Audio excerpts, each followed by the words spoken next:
Ever wondered how much tennis the world's top players watch? Is it crucial for their success? Or do they prefer to switch off?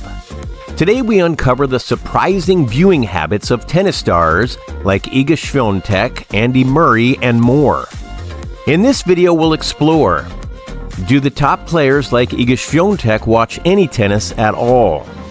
How does watching tennis or not watching tennis affect their game? Why do some players like Aryna Sabalenka prefer men's tennis over women's?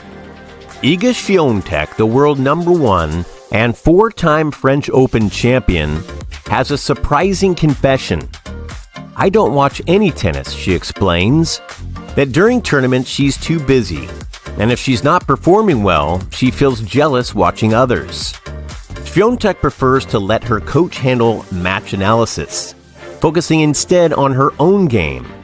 Despite this, she just won her 4th French Open title, proving that constant tennis watching isn't necessary for success. Swiatek's approach raises a big question. Does not watching tennis hurt or help players? To find out, let's look at the habits of other top tennis stars. Stefanos Tsitsipas, the world #11, finds it impossible to watch tennis as a fan. He's always in analyst mode, thinking about the court and strategies. "I can't avoid watching as a tennis professional because I see and think about the court differently than a regular fan. I watch it as a player. I can't enjoy it like a regular person." This professional approach helps him stay competitive and maintain his edge on the court. Mirra Andreeva, a 17-year-old sensation, watches tennis obsessively.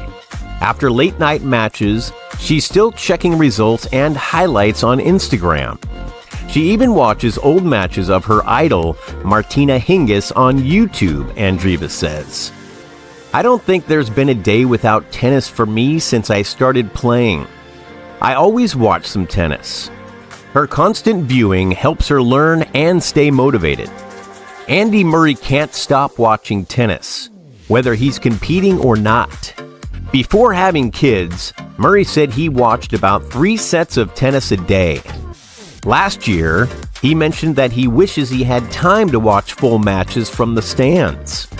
When he was younger, he watched a lot of tennis, and after suffering a knee injury in his mid-teens, he watched even more while sidelined for 6 months.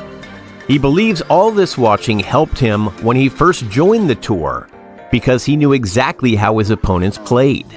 Clara Tauson, Denmark's world #65, who recently reached the French Open 4th round, watches tennis as obsessively as Andreeva. Tauson said she loves learning from her rivals, but knows it's important to keep her own style. "When I'm at a big tournament all day, I always watch the night matches when I get back," she says. "I enjoy watching tennis, especially women's tennis. I really love seeing everyone do their thing. For me, women's tennis is more exciting because I can relate to it. I still like watching the men's ATP, but for learning, it's more helpful to watch the WTA since that's what I play in." Daniil Medvedev, another player who likes to watch a lot of tennis while competing, stayed up late watching his rivals during his run to the US Open final last year, and even admitted to using illegal streams because he couldn't watch on TV in his hotel room. However, when Medvedev isn't competing, it's a different story. "If I'm still in the tournament, I absolutely love watching tennis matches," he said at Wimbledon last year. Watching opponents, maybe you can see where he serves on break point. "But when I'm not in the tournament, I don't watch. I like to switch off and do other things. I very rarely watch any." From a mental health perspective, it's understandable why many players prefer not to watch tennis during their off weeks, especially since they'll still be training and thinking about the sport. For big finals, even if players want to switch off and not think about what could have been, they often can't resist. Jannik Sinner, the men's world #1, admitted after his French Open semifinal defeat to Carlos Alcaraz that he'd struggle to avoid watching the final, even though it would be tough. "I always like to watch tennis," he said. "If I have time, I'll probably watch a little bit of the final. But it's hard, especially when you lose in the semis. It hurts because you know you could have been there, and it's a different feeling. If you lose in the early rounds, it's different. Then you watch." Ons Jabeur, the two-time Wimbledon runner-up, watches a lot during the big tournaments, but says, "I try not to be obsessed with tennis all the time. Sometimes I don't want to talk about tennis. I just want to relax and disconnect a little bit." This balance helps her maintain her mental health and enjoy the sport without becoming too absorbed. Others don't find watching tennis that interesting. "I'm not the kind of guy who watches tennis, and in general, I don't really watch any sport," says Andrei Rublev, the world number 6.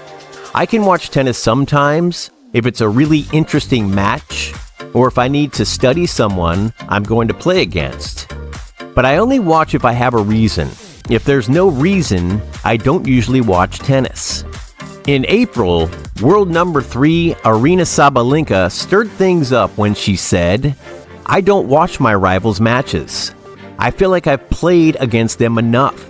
And if I face one of them again, my coach will show me footage to analyze and prepare me. I don't watch too much tennis. I prefer to watch men's tennis rather than women's tennis because I think there's more strategy and it's more interesting to watch. I just find it more fun to watch the men play because I spend a lot of time studying my opponents. So in my free time, I don't want to see the girls I play against again." So does watching tennis make a difference? It seems to vary greatly among players, from those who can't get enough to those who prefer to switch off completely. For Coco Gauff, her enjoyment of watching tennis has grown recently because she's learned to view it more as a fan and less as an analyst. "I would say on my match days, I don't watch as much. But on my off days, if I'm not watching, I'm definitely keeping up with the scores," Gauff says. "When I first came on tour, I didn't do it as much. Some people don't like watching because they don't want to get too absorbed in it. But I've learned to not always be in student mode, constantly analyzing everything. So now, I just enjoy it. I think now I can watch as just a fan too." Ultimately, whether players watch tennis or not, what matters is their performance on the court. Each player finds their balance, whether through constant analysis or taking time to disconnect. The key is understanding what works best for their mental and physical well-being while maintaining their competitive edge. For some, it's all about being a student of the game. For others, it's about knowing when to step back and recharge.